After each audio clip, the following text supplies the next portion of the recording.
Сәлеметсіздер ме, құрметті ата-аналар, оқушылар, ана тілі сабағын бастаймыз. Бүгін бізде 9-шы сабақ дауысты және дауыссыз дыбыстар. Есімізге түсірейік. Дауысты дыбыстар қалай айтылады? Дұрыс айтасыңдар, әндетіліп, созылып, ауа кедергіге ұшырамай айтылады. Ал дауыссыз дыбыстар қалай айтылады? Дұрыс айтасыңдар, дауыссыз дыбыстарды айту уақытында ауа ауыз қуысында тілдің, тістің, еріннің қатысымен кедергіге ұшырап, созылмай, әндетілмей айтылады. Өте жақсы, енді оқулығымыздың 16-шы бетіндегі бірінші жаттығуға назар аударайық. Қыста. Жер ақ қарға оранды. Күн аязды, боранды.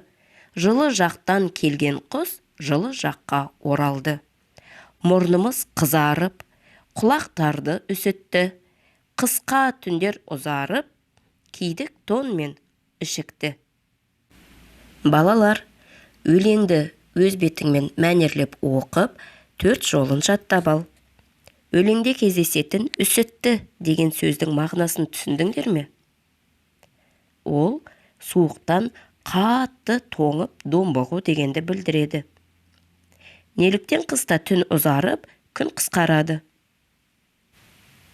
Қыс несімен қызықты, балалар? Өте жақсы. Екінші жаттығуға назар аударамыз. Далада қар борайды, ақ мамыққа орайды. Мұз болады, қатады, жып-жылтыр боп жатады. Асқар Тоқмағамбетов. Балалар, берілген өлеңді жұмыс дәптерімізге көшіріп жазамыз. Қарамен берілген сөздерді, қар және мұз деген сөздерді дыбыстық талдау жасаймыз.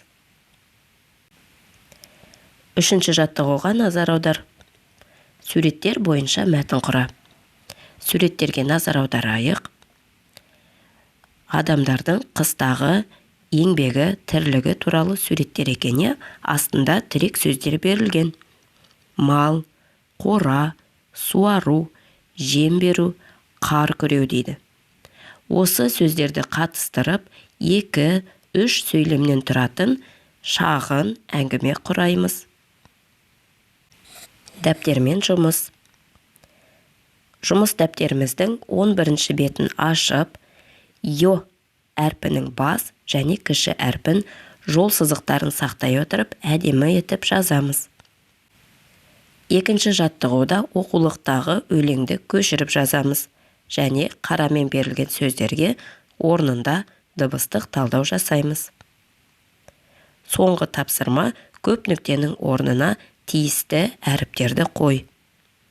Қандай әріптер қалып қойды? Ойланып, дұрыстап жаза ғой. Сонымен балалар, ана тіліміздің 9-шы сабағы аяқталды. Келесі сабақта кездескенше.